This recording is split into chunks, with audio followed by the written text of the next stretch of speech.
अगर ये कहते हैं कि अगर कोई सिर्फ़ ख़याल ज़िना से लज़्ज़त हासिल करता है और कोई बुरा अमल नहीं करता, यानी कोई ज़िना प्रैक्टिकली तौर पे या और कोई भी फ़ेल ऐसा नहीं करता, तो क्या वो गुनाहगार होगा? देखें, इस तरह जानबूझ के जहन में ख़राब किस्म के ख़्याल लाना, अगर उसका नतीजा कोई गलत नहीं निकलता तो मकरूह तंज़ीही है,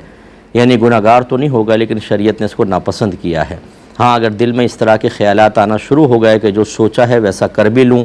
या अभी नहीं है लेकिन बाद में उसने महसूस किया था कि बहुत प्रेशर के साथ ख्वाहिश बेदार हुई है कुछ अमल करने की, और वो गौर करे तो नतीजा वही तसलसल से सोचना है, तो अब इसमें कराहत बढ़ती जाएगी। हत्ता कि अगर अंदेशा पैदा होगा तो फिर मकरूह तहरीमी होगा ऐसे ख़यालात का लाना, और अगर वाकई वो हराम में मुब्तला हो जाएगा, उसको यकीन है, तो फिर ये हराम के दर्जे तक भी पहुँच सकते हैं, इसका हुक्म सख्त और हो सकता है। इसलिए कोशिश ये करनी चाहिए कि जब एक चीज़ इनिशियल स्टेज पर है तो उससे बचें, क्योंकि हर एक के अंदर वो ताकत नहीं होती कि आगे चलकर उससे महफूज रह सके, और फिर वो हकीकी गुनाह में पड़ जाएगा और फिर नदामत और तौबा। और बाज़ औक़ात ये मामलात ऐसे होते हैं कि सारी ज़िंदगी के लिए तकलीफ़ का सबब बन जाते हैं। इसलिए अगर अल्लाह तबारक व तआला ने एक पुरसुकून लाइफ अता फ़रमाई है तो उसको बेसुकूनी में हरगिज़ तब्दील ना किया जाए।